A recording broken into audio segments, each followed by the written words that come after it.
Hi again, Ribblesdale. This is Ove Alexander again.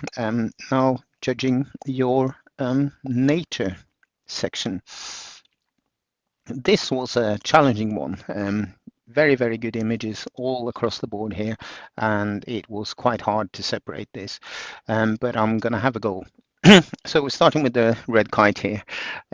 Lovely wingspan, the displayed uh, feathers at the end of the wings, beautifully captured, and the diagonal shape, almost L-shaped here. Yeah, with the wings as this bird is banking around to its left and coming in to look for its food, I imagine. Great capture. Sky plain, but that's the day that you went to take the photograph, so that's fine. Sharpness of the image probably leaves a little bit to be desired. I was studying this to try and find where the focal point was, and I can't actually find it. You got a fairly shallow depth of field.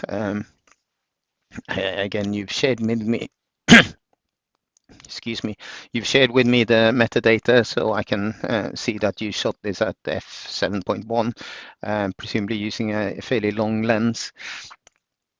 But the focal point just isn't there, so not quite up there, I'm afraid. 14 points. Here we go, Alexander Dumas impersonation. And D'Artagnan has still not been able to join the merry group of three. Can't see the swashbuckling swords though, but there we go. Composition is great. Love the way that it kind of walks from center to right to left, and you kind of receding into the background there. Buttercups in the field adds to it. A couple of little picky things I would have gotten rid of, and hopefully this will show up on the video. I would have gotten rid of that black thing there. There's a white bit there and some other white bits there that are a little bit distracting. I think I wouldn't get rid of the yellows, the buttercups, guys. I think that enhances it, and I think that adds to the image. But I would have gotten rid of some of those little distractions there. Like the composition and the way that your models are engaging with you directly and looking straight at the camera. Fantastic. So I'm going to give this one a 15. The black-tailed godwit in flight, wonderful capture, beautiful angle that you've taken it at. It shows off the plumage and the markings of this fairly magnificent bird, which is great. The way that you got the dangling feet, hanging ever so slightly behind it, and you've given this bird a lot of space to fly into. So composition-wise, it's pretty spot on from my perspective. A bit like the red kite, lets itself down a little bit in terms of crispness and sharpness. Hard to do, of course. You got a pretty good shutter speed here. And I don't know where and what focal mode you used, but you have not been able to capture this bird as crisp as I would have liked. So I'm going to give this one 13. Moving on to the fungi. Lots of these are spores, of course. Don't know if you know this, but there are 4,000 species native fungi to the British Isles, and this is just one of them. You can find them pretty much throughout the year, and they they kind of cycle through and grow at different species grow at different times of year. So it's, foraging is always interesting, and you can always find some interesting angles, which you have done here. You've captured both the top and the bottom, so we can see the spores and we can see the frills, if you like, underneath, but we also can see the top of some of these. So nicely captured. I would have been tempted to try and straighten it a bit because it looks a little bit tilted to me, but that's being sort of picky. And greens are always hard to manage in nature photography. So if you have a piece of software that allows you to do that, I would go into a color management module and bring down the saturation of the greens a little bit, because especially here at the front, it is a little bit harsh. Composition wise, it's great, maybe a little bit overexposed, but not too much, because you can still see all the details as you wander around the image. So great shot. I'm going to give this on 17.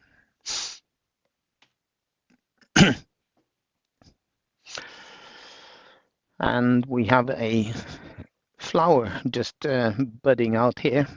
Great. I love the backlit. In fact, I'm going to change my mind on this one.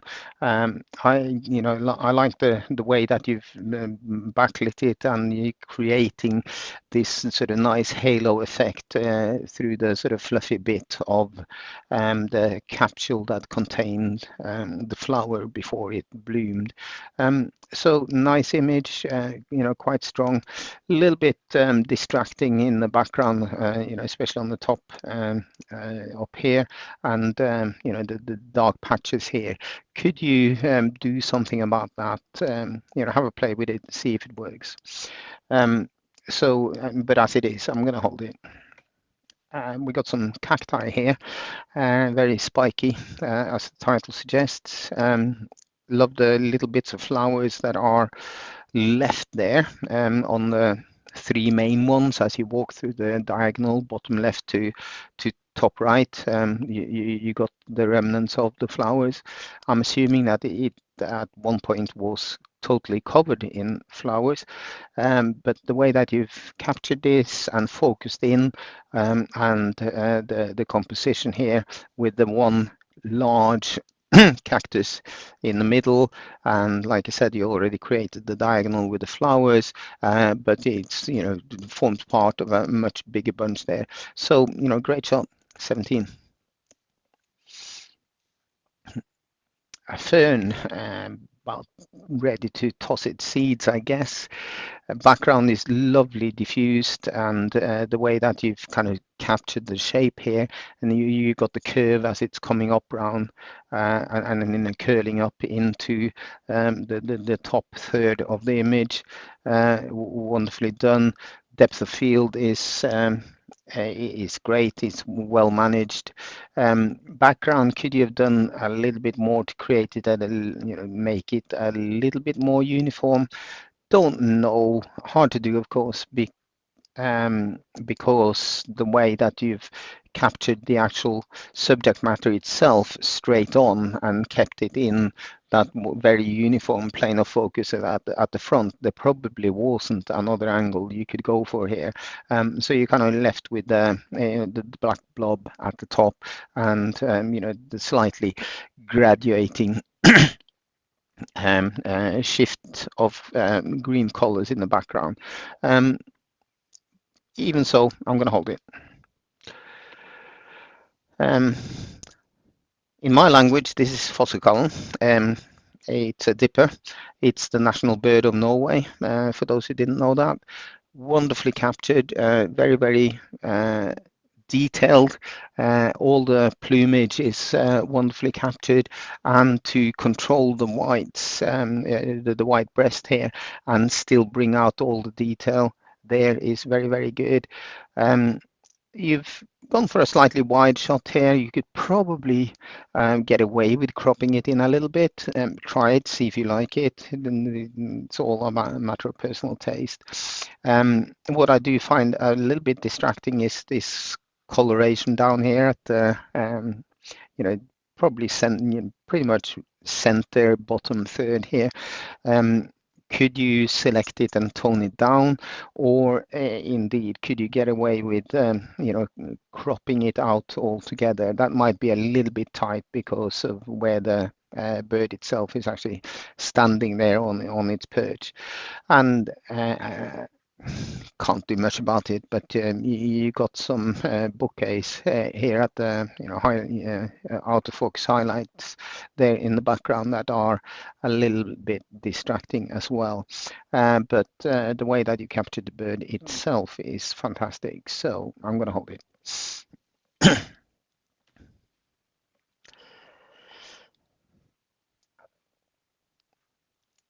The butterfly here perching on a flower. Lots and lots of different parts of this image that kind of leaps out at you straight away. Um, the biggest thing is that there is kind of probably a little bit too much in this. Um, and this is being sort of very, very critical, but this flower here out on the right-hand side is gone over. So doesn't kind of gel with the fact with the flower that the animal itself, the insect itself, is sitting on there. And as you then start walking through this image, there's kind of too many things that you kind of start looking at. This sounds very, very harsh, and I'm sorry. So highlights could be done with toning down, these two leaves that go across the flower here, and then the tip of this leaf out here, very, very bright, and that kind of holds my attention more than the rest of the image here. So, and then, but coming back, I will then try to look at the insect and study it, and I find that the insect itself, or indeed the flower that it's sitting on, is not sharp enough. So, possibly very harsh, this one, but I'm going to give this one 12. The macaque. Wouldn't it have been wouldn't it have been fun if you managed to convince this character to actually wear the sunglasses rather than chew it? Well, can't go there. Great shot, stunning image. Like the way that this character is looking straight at you and you're engaging with it. The catchlights in the eyes are fantastic. A little bit burnt out here out on the left-hand side. That's being sort of somewhat critical, but other than that, the details in the face is great, and you've added the humor in it into the image with him chewing. I hope it's not your sunglasses. I doubt you got it back if it was yours. 17 points. More monkeys.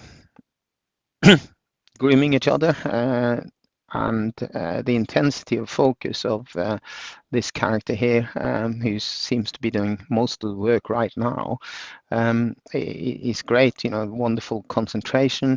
You kind of you almost humanize the way that this animal is taking care of his or her friend, mate, whatever. Background a little bit cluttered. For my liking. Don't know if you could do something about it. You kept you've stopped. You opened the aperture quite wide, so I doubt you could throw it more out of focus than you have done. So I don't know if it is something that you would be able to play with there to kind of blur the background and make it not quite as intrusive. And ultimately, I would have gotten rid of this leaf here as well. I believe in the PAGB rules, you can tidy up those sort of things as long as you're not changing the very, very nature of where these animals they're inhabited. So 15 points. The limpet. The colors are great. Like the way that you've brought out the colors. Not sure about the composition here because you got kind of a line down here with the seaweed out here, a big open space, and then you have one that I would have thought would be your main subject, and then you got the little odd one out here. So choose your competition, a composition, choose what you're going to focus on. And in this particular instance, I've been tempted to just stick with the one here. There's probably two images here actually. I would have been tempted to focus on this one here because that's the one with the greatest color in it, and you could go in and just have that one as your main subject.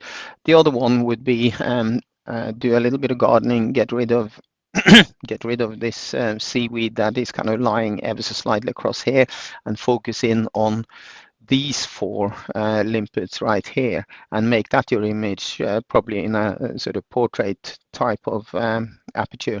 Play with it.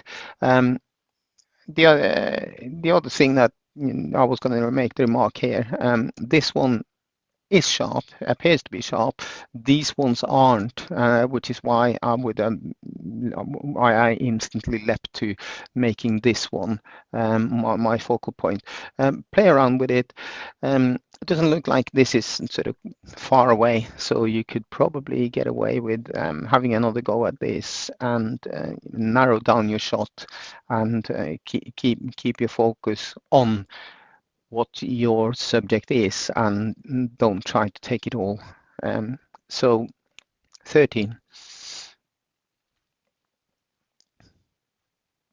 Gannet, love the blue eyes, a favorite bird of mine. I like the way they kind of ride the wind and almost hover in front of you. Makes them very photogenic. Which means that you had every time in the world, I imagine, to actually capture this bird and get all your settings right. You could have got away with more ISO, increase the ISO, and therefore the shutter speed, and that way you could then underexpose it a little bit because the whites here are blown out. I haven't done it, but I bet if you go to the histogram, you can see that at the top right-hand side, that there will be some spikes there that are quite burnt out. But beautiful capture. You got the bird in flight, wonderful. 16. More gannets. I'll take your word for it. Australasian, they kind of look like exactly the same birds that I see on Bempton Cliffs. And they're doing something. Not going to go into detail. Again, because you're photographing a white bird in very, very harsh sunlight by the looks of things, it is burnt out quite a bit. So by way of example, I would, given that this is a very strong nature section, I would have expected to see the level of detail that we can see here in the male's, breast here at the front in the plumage. I wanted to see that same level of detail up here in the rest of the bird, and out here. And of course, because these birds live in colonies, it's very, very difficult to isolate them and keep them out of the way. So you have the other birds in the colony being quite distracting in the background. It is possible with patience and a lot of effort to find a couple fairly isolated and concentrate on that. So again, quite a harsh 13, this one. Spiny mantis. Could be some sort of dinosaur, this, couldn't it? I'm guessing you're going to know what I'm going to say about this one. The detail isn't there. The highlights are, not captured. The focal on the plus side, where you've managed to keep almost the entire insect in focus here is wonderful, especially because it's not sort of side on, which it would be the classical way to make sure that the whole insect is in the focus, because you have it in one focal plane. So that is great, because the antenna here, well, this one definitely drifting out a little bit out at the top here, but that's being very harsh. And then you can walk through the whole insect all the way, down this leg. Is this another leg at the back here? I assume so. So that's drifting out, but wonderfully rendered, the entire insect. It is just the lighting is too harsh. I don't know if you have the raw file and you can bring something else out, but as it is, the way that you presented it and the composition and everything is great. It's just the lighting that let it down. 16 points. But fly and bee on some sort of flower kept everything in focal, in the same focal plane here, so that's worked quite well, reasonably well. The bee up here,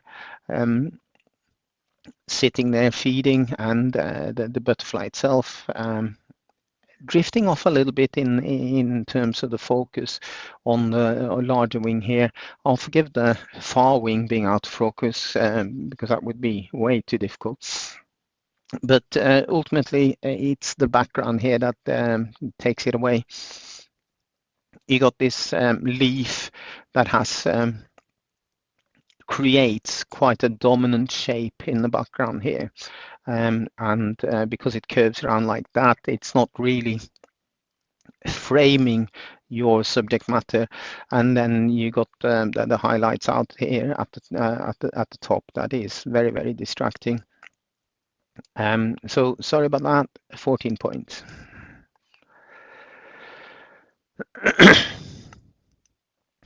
We got the cuckoo sitting on a stump, a tree stump, with all the lichen and moss growing on it, and beautifully scented, beautifully positioned.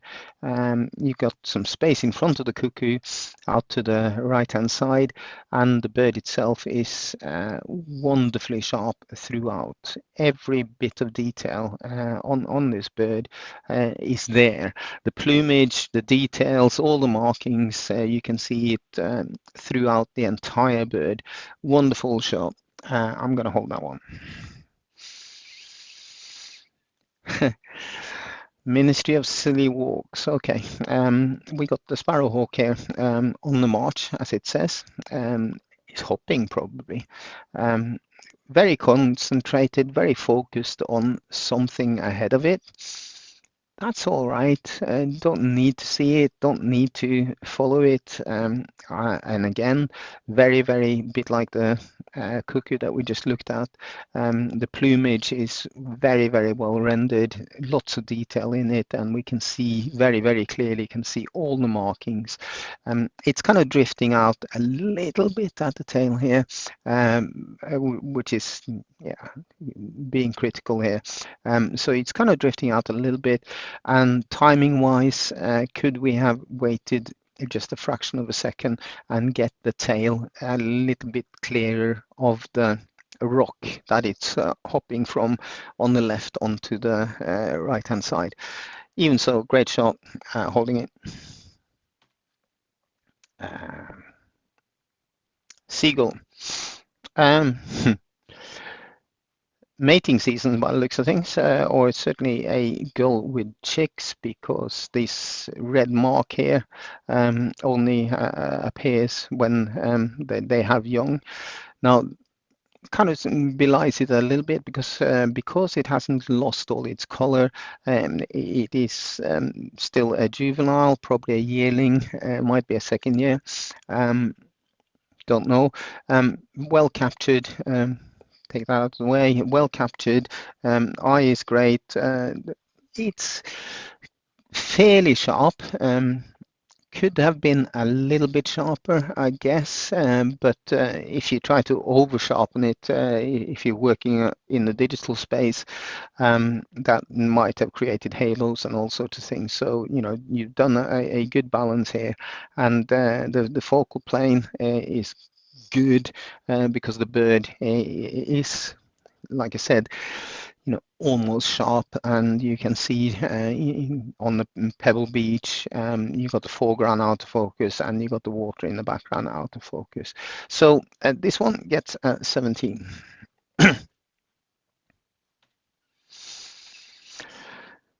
And here we have our frog staring straight at you.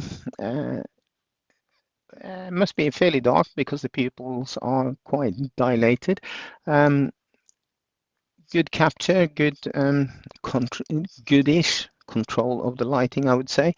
Some of the highlights out here on the around it, you know, around the top right-hand side of the frog, is a bit too bright. I don't know if you can do something about that. And then you take a step back and look at the whole image. And I love the kind of diffused background that you have, you know, top right here. And you set the scene and set the environment with bringing out some of the detail in these water plants at the front here. Um, but unfortunately, I'm kind of left with this massive dark blob up to the left-hand side here. Um, don't know if you can do something about that in the digital world. Have a go, see if you can emulate it, or see if you can emulate what you have over here on the right-hand side, over here on the left. As it is, once you've noticed it, it kind of sticks in your mind. And I've got this big black blob over on the left-hand side. The photograph of the frog itself is very, very good. So I'm going to give this one 16. And here we go with a little owl with a worm in its beak. It looks, it's kind of an image that is almost split in half here. So, you know, if I draw a line pretty much dead center horizontally, the bottom half looks very, very, very realistic, and, you know, capture the detail, and all of that is great. And then when you then move up to the top half, forgive me here, it kind of looks a little bit like a cardboard cutout. I don't for a second believe that you know, that has been manipulated or, you know, created as such. I think what you've done here, for my liking, is a little bit of over processing.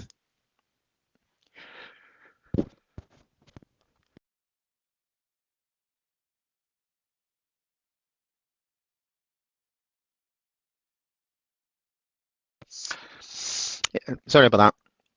Yeah, so I feel that it's, you know, done. It's been over processed a little bit, which is makes the top half of this image look ever so slightly unrealistic.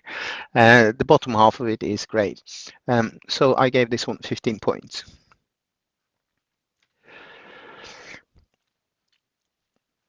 The shield beetle, wonderfully colors, everything is rendered very, very well.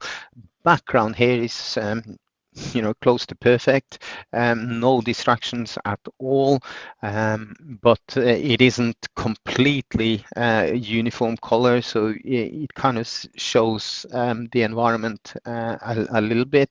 You get the credibility of this being a natural environment for this beetle to be in, and the way it's climbing up on to this piece of grass, I guess, and you got the coloration in the grass as well. So, you know, great. I'm gonna hold it. And here we have a large white sitting on a purple flower. Lovely backlit, like the way that it comes, the light shines through the wings and shows off the veins and even the very detailed speckled in the wing. So it brings out a lot of detail. Focal point is well managed too, and you've allowed the flower to drift out of focus. That's fine. So great effort. I gave this one 16. The jaguar in the Brazilian forest, by judging by the title, very focused. The animal is looking at you, engaging with you. Um, Hard to control the environment here by the looks of things, because you got all that clutter down on the left hand side here, and you got the grass stems and things like that. Also,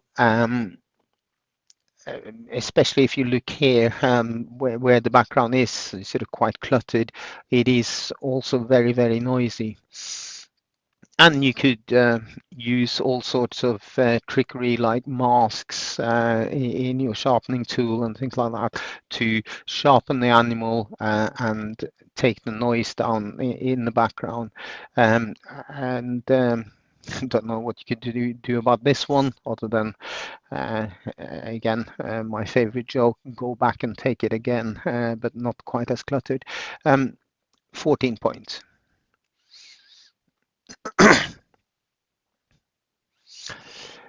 And Hinga, I don't know how you pronounce that one. Some sort of wading bird, capturing a catfish here, and successfully so. Ready to eat it, I guess. Nice shape to the photograph. Love the S shape of the neck and the curve that it comes out. Love the coloration of the beak itself. But that brings me to the eye of the bird, and I'm sorry, that is not sharp.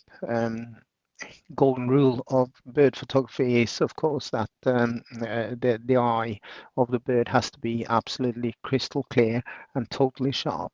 And I think the dominant focal point of the image here is somewhere around the bottom third of the neck here. Of the animal, or maybe even the tail of the fish. I think they're roughly in the same plane actually. So not sharp enough, and very busy and cluttered background, but beautifully captured moment, beautifully beautiful action shot as it were. Um, and like I said, I did like the S shape of the neck itself. 15. Red Deer stag, rutting season, is it? These characters do some odd things. They, for example, use, especially in the height of the rutting season, they would dig up lots of grass and put it on their antlers to make themselves look bigger. Anyhow, so where we at with this image here? You got the stag belching away and turning ever so slightly away from you.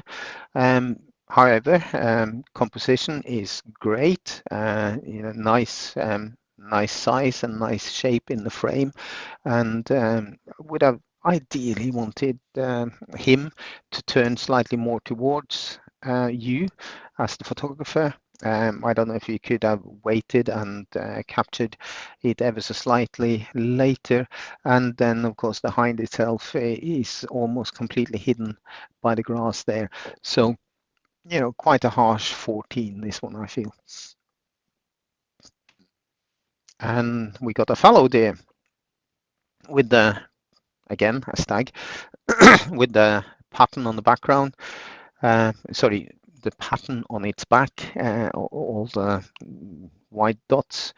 The Face is lovely and sharp. You get a little bit of a sense of movement, so the stag is moving forward. Um, because it looks ever so slightly odd, I'm sure this is just this is the way you saw it. But because the image looks ever so slightly odd, I would have been tempted to kind of straighten it because it looks like you've kind of tilted it a little bit. Like I said, it's probably an optical illusion, this, but just to make the image slightly more pleasant, I would have kind of straightened it along the edge of the field here as it goes into the woods in the background. But other than that, great shot. Love the sharpness of the head and the antler there, and indeed the animal itself. 17 points.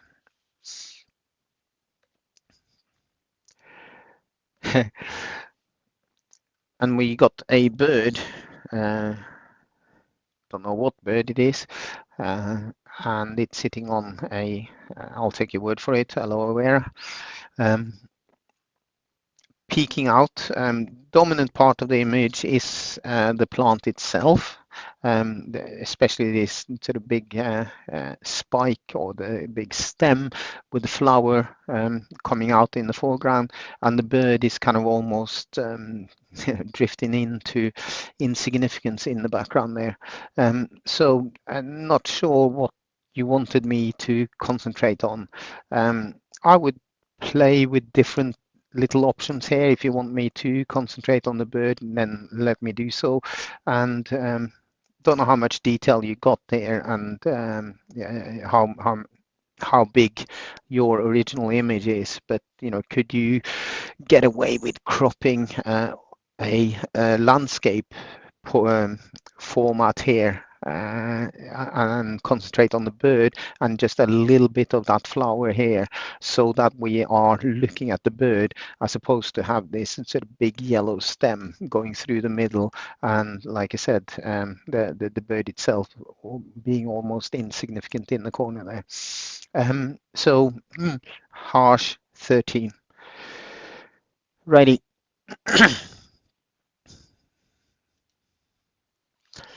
So I've held a few back.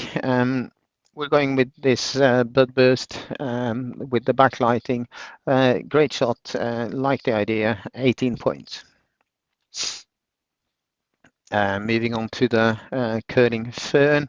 Love the shape as it curves around and bringing up there, ready to spring out like a coil and throw its seeds far and wide.